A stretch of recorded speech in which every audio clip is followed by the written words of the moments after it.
Kinshasa Mbote, Brazzaville pe mokili mobimba na na plaisir makasi. Ya okutana bino na carte de présentation ya quelle boule partout oyo. Bozu bongo occasion ya kolanda biso bon mardi na mabuta na bino.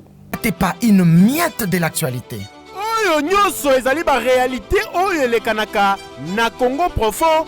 Manque ya marché na wenzi ya Daipen tozabongo na commune ya Ntsele baza koteka na nzela na balabala kukamwa. Avec Quelle Boule Mag, restez connectés au quotidien de la population congolaise. Moi, Songi Zangakati. Vendredi, tu l'as bino na homme de veillard, ba difficulté ezakuna. Quelle Boule Mag, du lundi au vendredi à 20h20 sur Maboke TV. Tofongola édition mokolelo pour na website na bino ke ouverture ya forum ya réconciliation salami bongo mokolelo kuna na province ya Haut-Katanga.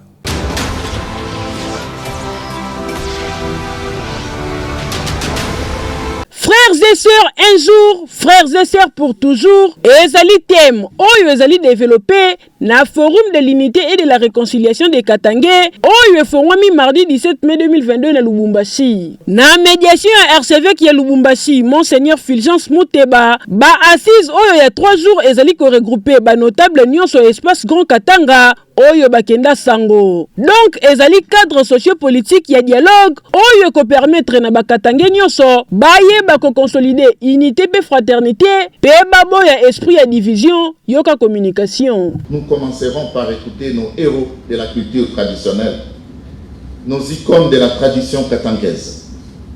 Ensuite, nous allons faire la relecture de notre histoire commune et passer en revue les fondations de la Renaissance katangaise pour refaire notre identité. Boyebi que depuis époque ya Première République, Katanga est la seule partie à RDC.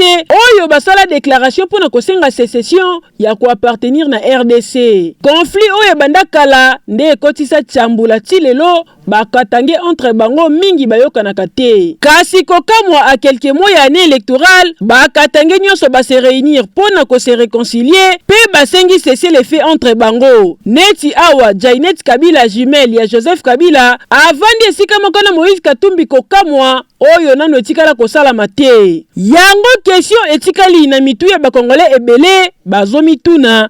Est-ce que réconciliation oyo eza fenti ya mafuba to eza penza réconciliation ya solo? Pour RDC ezalaka na ba surprise ebele. Ekei Chef de l'État Félix Antoine Tshisekedi Tshilombo a nommé bongo ambassadeur na ba pays européens kasi ya passe pe mo ezali ke moko na bango akufi.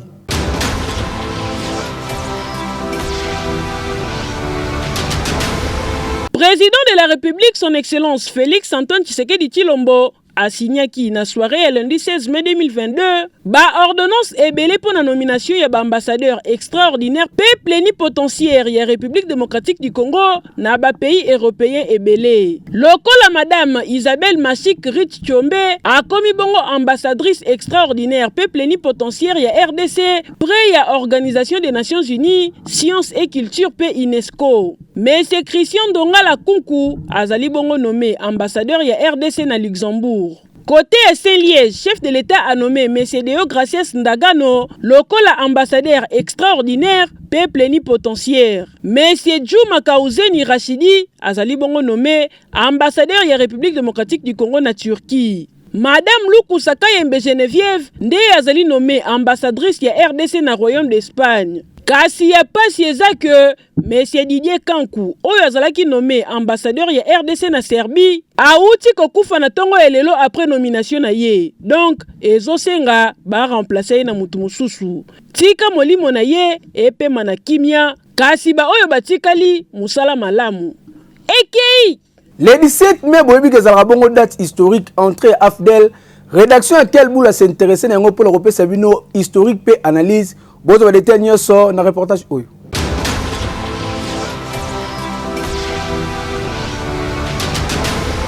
Le 17 mai 1997, ba Congolais balamukaka na espoir ya komona souffrance na bango esi la paix mupepe ya sika ebeta na République démocratique du Congo après fuite ya le roi Léopard oyo a régné na pays pendant 32 ans ya règne sans partage.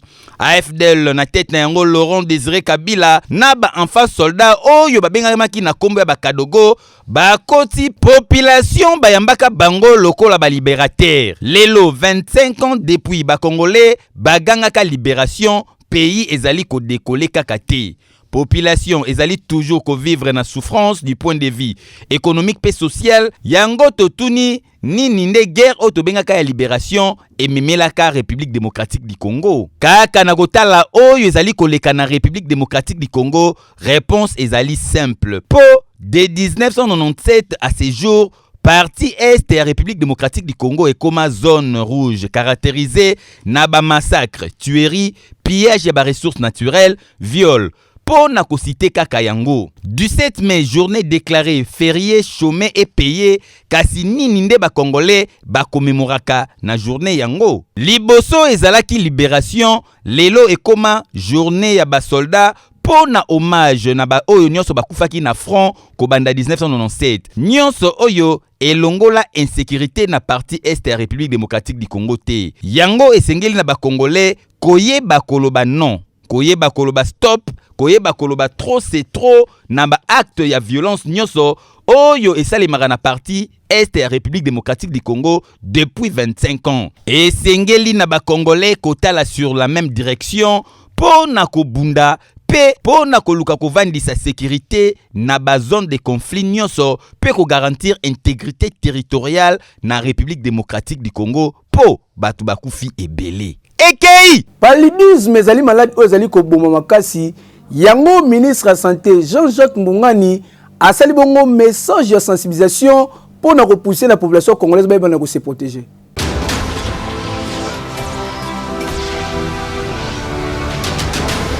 Chers compatriotes, la malaria fait partie des principales causes de morbidité et mortalité dans notre pays. Nous comptabilisons un grand nombre de cas de paludisme et de décès sur l'ensemble du territoire national. Pour faire face à cela, nous devons adopter un comportement adéquat afin de protéger nos familles de cette maladie. Nous recommandons vivement l'assainissement de nos maisons et alentours, de dormir sous moustiquaires imprégnés d'insecticides à longue durée d'action. Nous demandons aux femmes enceintes de prendre le traitement préventif intermittent selon les recommandations durant les consultations prénatales. Dans le cas où un membre de la famille a de la fièvre, il faut que ce dernier se fasse tester.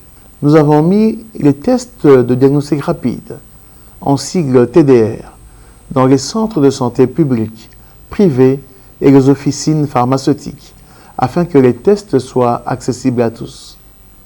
Si le test est positif, nous recommandons de prendre des médicaments de qualité contre la malaria, disponibles sur le marché, facilement reconnaissables grâce au logo ACTM.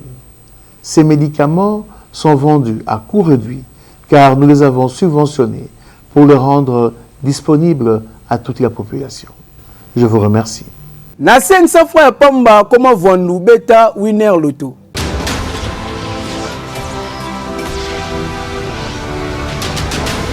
Winner.bet présente Winner Loto. Bonsoir à vous tous, vous avez tellement des rêves qui valent des millions et peut-être plus dans le but de transformer davantage votre vie. Et oui, cela est possible grâce à notre merveilleux jackpot Win 4 de la soirée. Nous jouons pour 18 935 000 francs congolais, mais aussi 41 57 000 francs congolais à gagner pour ceux qui ont misé avec les Win 4 double. Vous devez choisir comme d'habitude que 4 bons numéros sur votre ticket pour espérer gagner tout cet argent. Alors si vous êtes prêts pour les tirages, bonne chance aussi pour la suite. Mesdames et messieurs, ce tirage se déroule sous l'œil vigilant des huissiers de justice, des officiels à Winner Loto, mais aussi d'un public témoin. Mesdames et messieurs, ensemble avec vous, nous accueillons les tout premiers numéros, les 27, fait déjà son entrée. Alors de quel autre numéro sera-t-il suivi? Les 4, et donc notre deuxième numéro de la soirée. On avance pour accueillir cette fois-ci, regardez bien les 31, les troisième numéro de la soirée, mesdames et messieurs. Vérifiez déjà vos numéros alors qu'on avance pour accueillir les 33 comme notre quatrième numéro. Je récapitule, si vos tickets fallait nécessairement trouver les 27, les 4, les 31, mais aussi les 33. Avez-vous trouvé cela depuis la maison? Si oui, moi je vous dis félicitations, sinon je vous retrouve très prochainement. C'est tout, prenez soin de vous. Au revoir. Babuki ba kioske tozali bongo na ville ya Lubumbashi esali pasi makasi bozo ba détail nyonso na reportage oyo.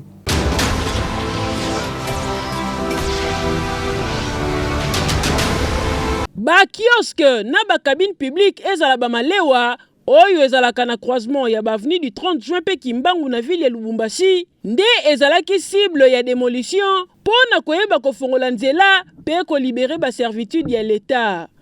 Batu batekaka awa bayebisa bango mbala na mbala ke batekaka na balabala te bayeba kolongola ba kioske na bango po nzela efongwama kasi babeta kara bayokaka te bakontinuaka toujours koteka. Lelo surprise batala boye, inspecteur urbain et environnement, mais c'est Jean-Baptiste Boukassa akita ye moko sur terrain na ba élément na ye. Na cadre ya ko superviser opération oyo ezalaki initié na maire ya ville ya Lubumbashi yoka communication. Les servitudes qui ont été grevées illégalement par le requérant, et là, on va continuer ce travail.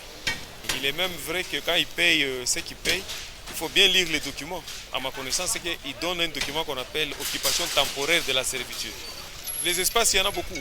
Et nous donnons le temps aux autres qui suivent ça de pouvoir dégager d'eux-mêmes. Parce que nous ne voulons pas détruire les histoires de trucs. Parce que quand nous on enlève peut-être par mégarde, on peut détruire les kiosques. Mais ce qui est vrai, s'ils dégagent d'eux-mêmes, ça va nous épargner de beaucoup de... En tout cas, batu batekaka na nzela tangu bapekisaka, il faut koyoka. Tala lelo yo, misusu ba perdre ba bien na bango likolo ya matoi mangongi. Déjà bakwe ebele na Lubumbashi eza aseni, surtout na centre-ville. Boyende ezalaka. Ekei Bakulu na basali bongo sabotage na ville ya Boma na province ya Congo Central kasi la police akangi bongo moko na bango.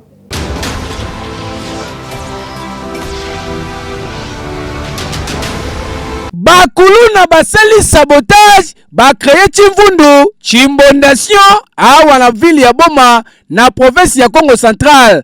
Population bamonaki ne makambo na bango ezalaki mame simba benda kota na ndako yo keba muto akufa lelo. Donc ezalaki kopesi mwambo boyi désordre la police aye alukacha ordre boye waya babundi ti ba ko kanga moko na bango oyo bozali komona yazali moko ba général bekiwa na ko bunda baninga na ye 100 mètres plat veut dire tout la mousse ya zaza la police a tiré maboko boka communication conflit entre deux bandes ba gang mini balé ko putana ko wela na soki biloko na bango oyo bayiba kuna ba accusation et puis na ndenge que la police atiaki maboko na seigneur na bango moko awa seigneur na bango oyo ya côté wana notre groupe a lobby que yali trahison c'est ainsi que bakoti kuna bazali ko betala mabanga on a ko sécuriser quartier Mobimba bandaki lobby à partir à 20h so 20h wana ba bengi la police ba 20h wana ba été ba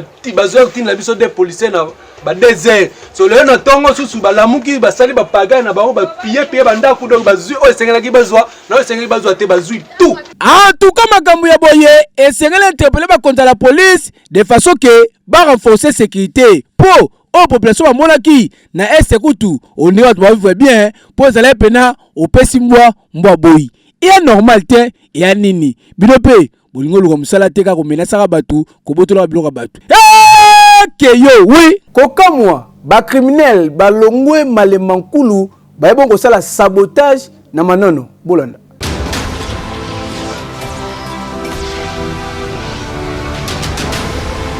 Jeune ya territoire ya Manono na province ya Tanganyika bazana kanda makasi veut dire nganti na ndenga osakana te pona ba acte oyo ya présence ya ba anani veut dire groupe ya ba criminel oyo ba utaki na malemba nkulu na Olomami bayaki kopose awa na territoire na bango ba sakaje ville mobimba batumbi bandaku ba hotel ba mituka kaka ndenge bozali komona ba paralyser ville moyen kutu ba activité mususu et salama ezate ville mobimba et komi paralysé mais selon administrateur ya territoire alobi que bakangi au moins 10 criminels yango nde batie bango na prison boyoka ye moko ndenga communiquer. Na hapa tuko tunakontinue juu ya kudenishi wale watu kufanya hiyo bêtise. Actuellement situation iko relativement calme. Hapa kuko ile ma événement na ma encore tena événement ingine. Wanavunja mahotel, wanavunja mavitre na kuleta shida sana. Na banatoka bende kukasho bende bakatoshe bantu kukasho ya ankoro na umoya. Par conséquence juu banapatia tuko na chunga tu rapport ya chef secteur ndio taona bisi ya kubambia journaliste.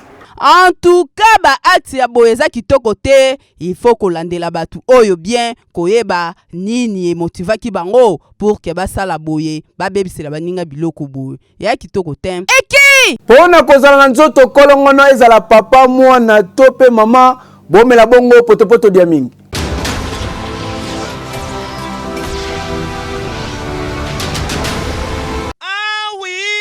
Kozala na nzoto sembe sembe, kozala na sante ya gogo, secret nango ezali poto diaming, poto etonda ba vitamine, ba minéraux, ba protéines, na énergie, ekipaka acheter s'il vous plaît, na diaming sokolie, otondi bana bakozala ngebungebu, kaka ndenge bozali komona bana oyo baza matama elongeza kotakata elongeza kobimisa mafuta oyo wapi na Kinshasa ba potopoto mususu soki opresentango mwana eza lokolo presenter fimbu model mwana kolelela yo wana idete kasi ta dia mingi mami bana ba welela mami mwana zwilu tuye moko akelia nil par ailleurs kaka na dia mingi nde bokozwa bilengi ya boye bongo ba mama oyo balingi ko changer bana na bango poto yoka conseil ya papa Ngalufar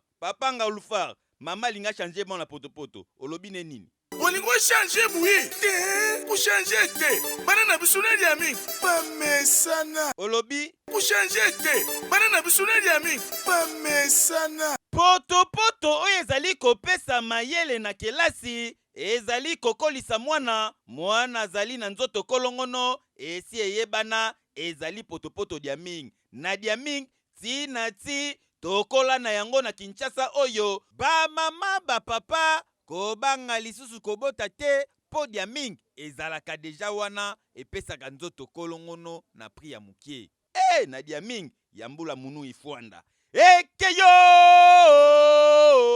oui. Soki yokomi na commune ya Gombe na vendi livre biko kokama makasi po état venu ane komeli pardon bino mo lukile yango kombo.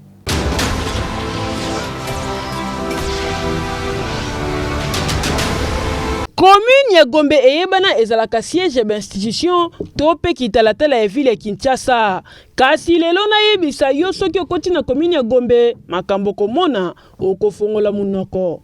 Lokola awa tozali na avenue du Livre na commune ya Gombe, avenue nyonso deje bukani eboti ba poche ba mai nyonso ya mvula moyele kamalamu ezate ezotepatepa likolo boye. Awa mitukelekaka lisusu te avenue tikala isolé. Tala neti chauffeur oyo ayebaki te ka avenue ya kobukana ye wana zoya akoma awa boye akutani na libulu atamboli malembe na kati ya mai abangi ba amortisseur ya mutuka ekoya kobukana pamba. Na mupandi bakanivo nyonso boucher etonda zelo na kati kutu source ebotami awa kokamwa tala ndenge ezofula kote mususu fulu deje bandi kobotama mwa milangi ya plastique na basalite mususu eza wana me bafulu ya boye mingi ebandaka mukie lokola bazolongola te lobi ekoya kokoma munene pamba na micro ya Quel Boule Mag ba usager ya avenue du Livre ba communiquer boye immeuble oyo na maikuta hakuna Apolline yango le bebisinze la oyo batiti na bango munene kwa uba debushaka rien biso pe toza liboso ya société société mona okola oyo ezala pa na biso moye baklia biso bakota ezate papa gouverneur ya ville Kinshasa Gentilimba Kangobila projet ya kin 0 trou na kin bopeto côté ya avenue du Livre neti kutu nano comité po na minute oyo banzela tout na Kinshasa ekomi ya kobukana mabulu presque partout ekei ba condition ni bana batangelaka na epe kibota sanzi kuna na province ya Congo central kokamwa passe na mawa ba détail na reportage oyo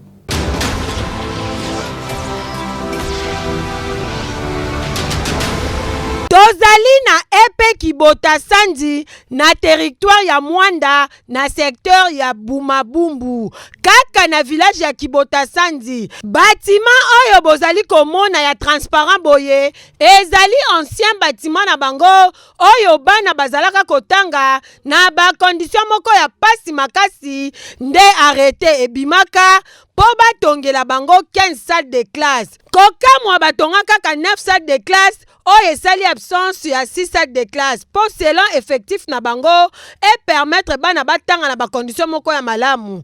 Kasi bana bazotanga kaka ebele na ba salle de classe. Ndenge bomoni bango kaka boye bango nyonso na kati ya salle de classe croiser les bras veut dire par respect enseignant azokota avant apesa cours.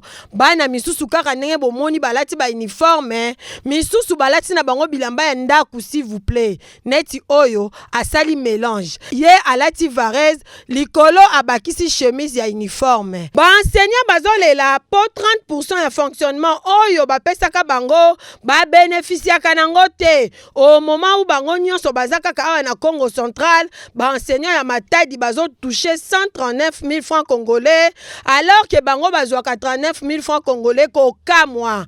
Basengi na gouvernement provincial batalela bango makambo yo surtout que suivi ya malonga na ngambo na bango ezate.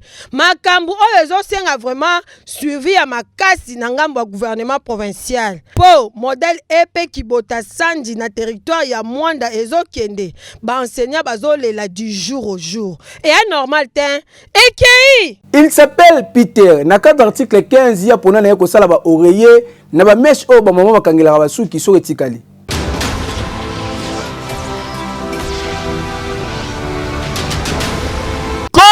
Na ye Peter mwana mobali oyo bomoni na cadre ya article 15 Peter alamukaka tongo akei limete musala na yake ndakande kosomba ba déchet ya ba mesh na usine veut dire tango basala ba mesh ba déchet oyo etikalaka awa Peter asayebana deja na ba mamba veut dire ba vie na ya sécurité bango nde mutu babimiselaka ye ba déchet oyo moyena mabe 0 tango akozwa yango boye akei nango pa na bango na masina Petro Congo esika zalaka ye pe na tour na ye akangi yango na bambadi kaka ndenge bomoni boye tango akokanga yango boye ye pe atekelaka bato bakenda kosala ba oreiller net garçon musu bomoni pembeni boye alati t-shirt ya 3 bar ya blé bango nde bayaka kosombe pa ya Peter po bakende kosala ba oreiller oyo batu balalelaka oyo bachelaka mitunde bazawana basombaka na saki moko 3000 francs kuba sadilanga kuba dilanga nakena limité na usine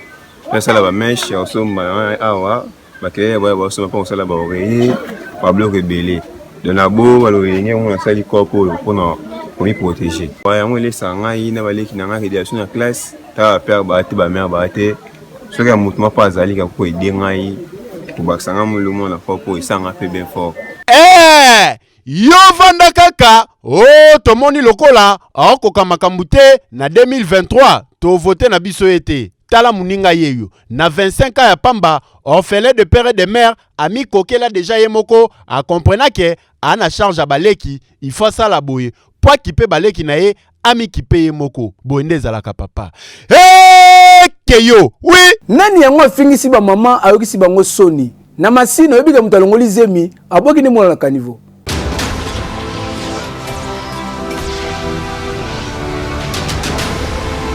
En tout cas, nani asali makambu ya boye mwana o bozali komona soki otali ye okanisa neti babwaki poupe nzoki ezali poupe te ezande mutu auti kolongola rondo veut dire duku atali gauche atali droite oh c'est-à-dire ayaki na tongo ba 4h to ba 5h azotambola malemba nani ta a déposé na caniveau wo tout la mwisi ya zaza population na tongo ba eko sibir ba yaka boye ba kuti mono yo aotakataka likola mai botala bino moko ba na mike bazo ya kotala ba ripe histoire morote ba mama baza komona epesi pasi pe mawa tozali bongo na quartier Matadi na avenue Ngafula na commune Masina na Siforko nde baseni ya boye esalemi yoka communication komoni kaka ndeko oyo asali mayele mabe ozwi zemi batela yango soki zemi 9 mois koki okobota olia kobwaka mwana tala mingi batana bandako ya église na ndaka banganga bazozwa bana te bongo yo ozwi occasion ya kozwa mwana na boye bokola zemi kobota ezosala biso bamama mpasi mpo moto azotambola soki olingi kobota te kotambola te. Mama oyo asali makambo ya boye olakeli ye nini? Alakelami mabe penza bomoi na ye mobimba. En tout cas ba acte boye ezali ba acte ya kokondane. Imagine yo ok osali makambo boye tango mpe nzamba kosunga yo ozwi libala obali komo luka mwana boye bar poto obeta boye bar poto ozwa suzemi te nde okoyemba nzemba Moïse Mbiye na bota ye mais obosanaki ke yo nde oza à la base ya souffrance na yo ya normal ten o Angelo abatu bokutane na lola Orlando pe na mama okoluka réponse opesa yi ekei na cadre ya journée le 17 mai oyebi ke ba FRDC ba célébrer bongo ba mariage civil ya ofele ba futata difa kokata na tete bongo la ville ya Beni na province ya Nord Kivu mwana mninga bali sepela.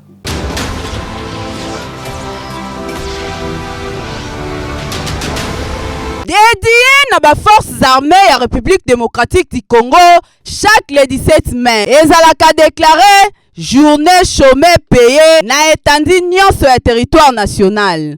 Na occasion ya journée na bango nde na ville ya Beni na Nord Kivu 29 couples militaires nde bazalaki ba bénéficiaires ya cérémonie nuptiale ya célébration gratuite par Yemoko commissaire supérieur ya Nord Kivu Giva Tusidi oyo azali bourgmestre ya commune ya Bungulu. Ezalaki na présence ya plusieurs officiers ya la police nationale congolaise, quelques membres ya gouvernement pe député moko ya Beni nde bazalaki wana. Devant bango nde ba marié ba déclaraki amour pe fidélité jusqu'à la mort.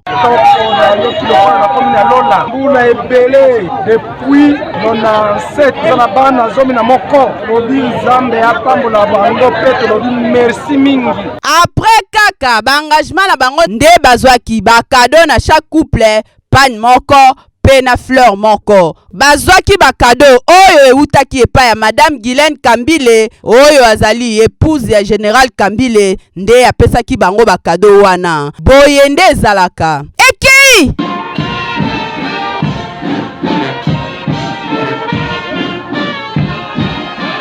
Amadou Djabi, producteur et opérateur culturel à Kenebo Kokutana, na Excellence Godard Motemo na pona ko beta masolo o talibongo, concert le 30 juin o ko sangisa bongo, wenge 4x4 BCBG tout terrain.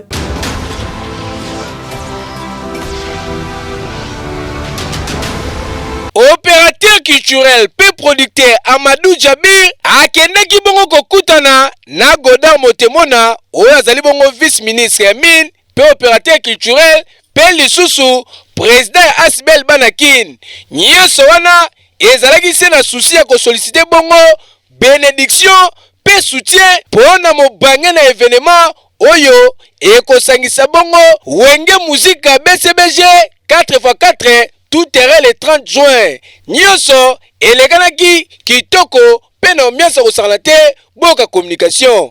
Le président Godard, en tant que président de Banakin, nous a reçu l'initiateur du projet de réunification et réconciliation de Wenge. Il est venu donc solliciter son soutien, son accompagnement, en sorte que ces projets reçoivent la bénédiction des aînés qui étaient autour de Wenge. Vous le savez bien, Wenge était divisé non seulement entre musiciens, mais aussi les aînés qui accompagnaient les musiciens étaient eux-mêmes divisés. En tout cas, ils allaient sengoma kasi pour la biso, parce que tozo senga na mboka oyo réconciliation. Akamu mabe de kage bile, surtout tozo zonga na boye eza esengo mingi. Boyende zalaka kasi bobo salateke concert et kobeta mabongo les 30 jours indépendance na stade de Martyrs de la Pentecôte. Keyo, oui. Martin Bakole azali bongo boxer à catégorie poids lourd. Boyebi ka uti bongo ko tombola drapeau ya République démocratique du Congo. Asali message par la giga mikolo ezali koya akwa ko sepela na ba congolais nyoso.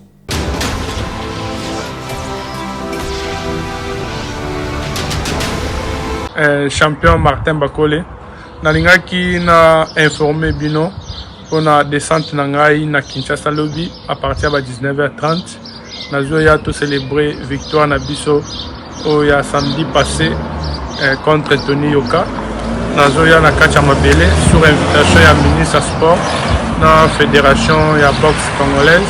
On a profité pour faire merci mingi pas Mokozamboka, son excellence monsieur Félix Antoine Tshisekedi Tshilombo Béton. Et puis na batunion surtout au ba soutenir Kingai na avant combat et après combat. Tozoya, to célébrer victoire na biso ensemble et Longona champion. Merci, beaucoup de respect. Dans les Libino Mingi, Boya Ebele Koyamba, Oya Bino champion Martin Bakole. Bokanisi esili, tintin, jamais to kabona bongo. C'est comme ok?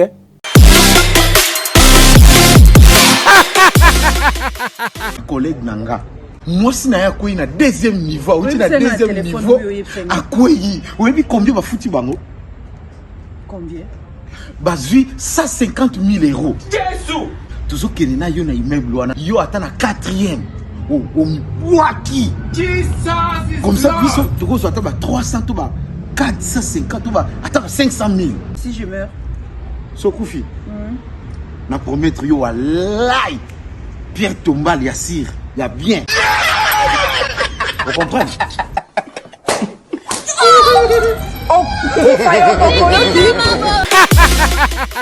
Édition le mardi 17 mai 2022 comme complètement la souka. Merci pour la confiance, peu fidélité, surtout attachement, peu bolingo. Oyo bozali kokoba se kokoba relaxer na grande famille. Ya quel boule mag. Awa, est-ce que vous avez information vraie? P tiré à la source. Kasi balobi le 28 mai oyo. Rendez-vous à Karamoko. Soirée de gala organisée na TVC médical. Na maison d'hébergement ya maman Violette Tatete et sika wapi grand concert ekobetama pour nous soutenir bongo ba ofele bana oyo ba kufela bongo ba bote kozala bona stade de Robodouin na mboka Belgique partout ozali mwana poto yaka to sunga bana oyo po soki biso te ba yebi ndenge ba ko s'en sortir te ngai wabino monsieur Balabebe na komi complètement la suka ndega na lobaki yango mais boyebi ke ba beka ngande ba papa édition les alibongo dédé spécialement là-bas na tout ya Tchangu mabelema mais pourquoi pas na Clovis Odinga technicien monene kuna na Congo web na metushila ntumba bango sans quelle boule bala la terre ba mama boya kitoko magaz tina kati lodi maya la sepeli ekeyo oui